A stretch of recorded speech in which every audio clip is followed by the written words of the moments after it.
What's up, my dudes? If your goal after this video is to have enough gold prior to 40 for your mount, then you've come to the right place. I got you guys. We're covering a couple spots here, as well as one general rule of thumb that I want you guys to keep at as you level up. And that's not to say that I want you to save gold or manage your bag space. All that stuff is important, and of course you should know to do that. But I think more importantly is that there's more to gold farming than just solo gold farming. Which is to say that if you go into some place like Scarlet Monastery during your 30s, you should be expecting to actually rake in a bit of gold from the greens that drop if you're lucky enough to get them, the vendor trash, the quest rewards, and everything in between. This is, in my opinion, one of the better ways to make gold just as you level, because regardless of what you're doing, whether it's a solo farm or not, it's going to be monotonous. But I think when it comes to going into instances and being with groups and friends and maybe even guildies, whatever it might be, you can keep yourself interested and engaged in the game while also bringing in enough XP to sort of level you up as you're progressing to level 40 for that mount. All of the areas that I tested in solo farms have been completed in 1 hour. I'll show you the exact numbers from the hour that I put down, and after that give my projections as to what you could make. That aside, let's jump in, my dudes. The Crystal Spine Basilisk is the first on the list here. I found these guys when I was questing in STV and just found that my bags were filling up really quickly with items that were pretty lucrative. At a 32% drop chance, you have the intact Basilisk Spine. This sells for each at 3 silver, 20 copper. Curved Basilisk Claw at 31% chance, 3 silver, 76 copper. Large Basilisk Tail at 10% chance, each selling for 7 silver, 13 copper. Squishy Basilisk Eye, 9% chance, each at 6 silver, 76 copper. Just like with the Swamp Jaguars, which we'll get into in this video, you're going to have the Large Fangs and Wicked Claw that drop off these guys. Now, depending on the market on your server, you might want to sell these on the auction house. Wicked Claw is a reagent for 2 really good blacksmithing items. That is the Wolfshed Helm, which is a best in slot for feral druids, and the Lionheart Helm, which is one of the best helms right now for warriors in phase 1. As for Large Fang, it's used for several things across the board with alchemy, blacksmithing, leatherworking, and enchanting. So I'd say you probably have a good bet trying to sell these on the auction house just to see what the market looks like yet again. These guys also drop a really interesting item called the Crystal Basilisk Spine. I think after phase 3, when BGs come around, people are going to be using this to counter frost mages, warlocks, shadow priests, that kind of thing, just to help them a little bit more. It's a nice 1-minute buff. It might also be used in the future for when raid encounters go on with Sapphiron and Naxxramas, where you're going to need a ton of frost resistance. So I would maybe save these if you can't sell them on the auction house right now. You might even want to use them for yourself at some point. Now, if you have skinning, you'll be able to skin heavy leather at a 50% chance, medium leather at 43%, medium hide at 4%, and heavy hide at 3%. I made about 4 gold, 45 silver from this farm per hour, which is a really good number, I think, all things considered. If you do not have skinning, just to be safe, lower that estimate to about 1 gold less per hour. The spawn times for these mobs are really nice, so having skinning does make a difference. I got really lucky in the hour that I farmed these guys because I got a blue called Tiger Strike Mantle. I was able to sell this on the auction house for about 7.5 gold. I would not count on this being there for you. It's always good to get a green here and there, and I think that's a definite for you if you do this for hours, but as I'm sure you guys know, getting a bind unequipped blue item from a random mob like this is not a common thing. I mean, obviously. Next, we have the Young Sawtooth Crocolisk at a level range of 35 to 36. These guys are very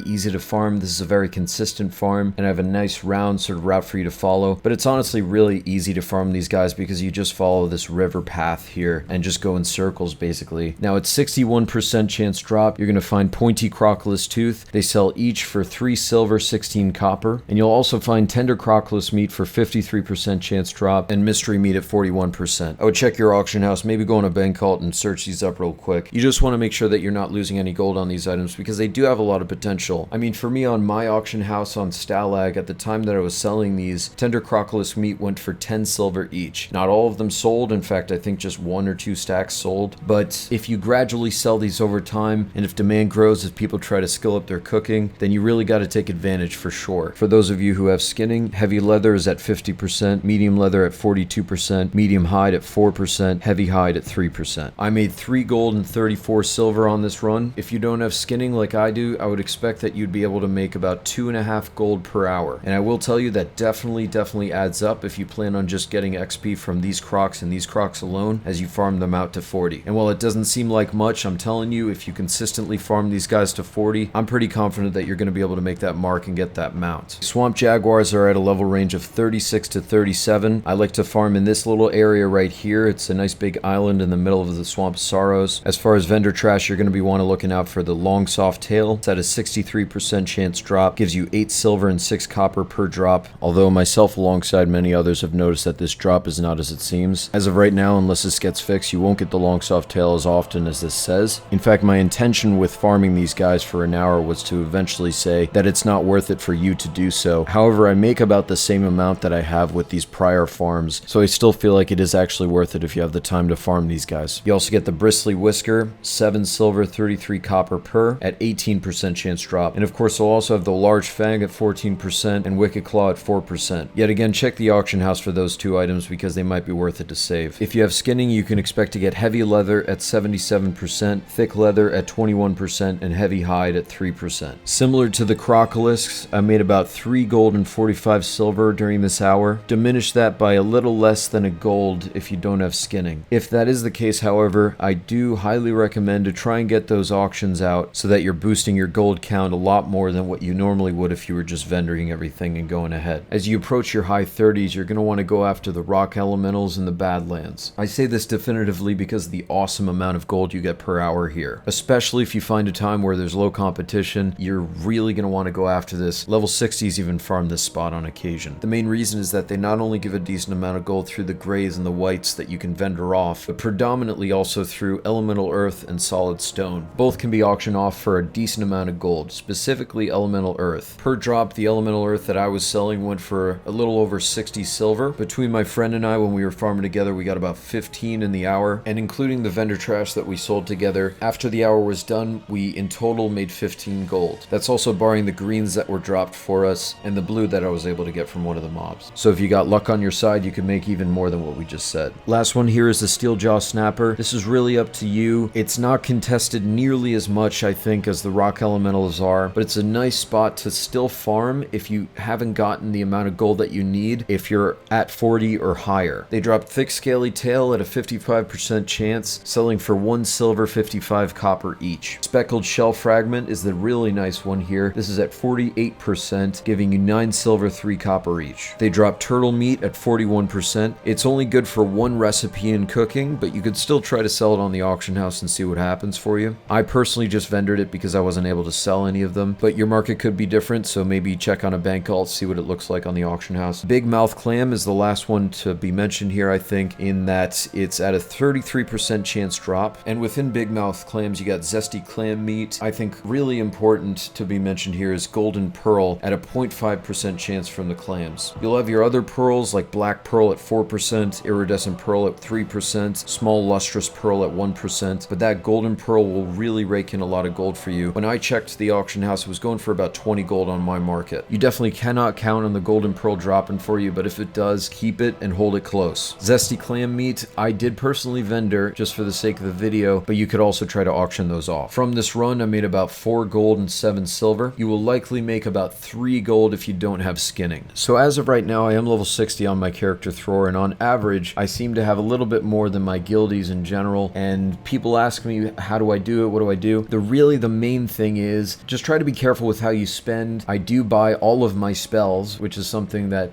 people don't often do when they're trying to save gold, but I still do it. In the end, I run a lot of instances. In the private servers, rock elementals were my go-to. Getting the elemental earth and just selling those on the auction house got me to that 100 gold. All these other methods are definitely viable and probably a little bit more consistent than the rock elementals, but if you're lucky enough to not have that competition, like I said before, go for that, and definitely don't be afraid to run a bunch of instances because it makes a lot more gold than people might consider, and that's how I got probably like half of what I have right now. Yet again, I want to thank my patrons. You guys are the best. I appreciate you guys 100%. I couldn't do it without you, seriously. Alright, my dudes. Hope you're doing well out there. I'll see you in the next one.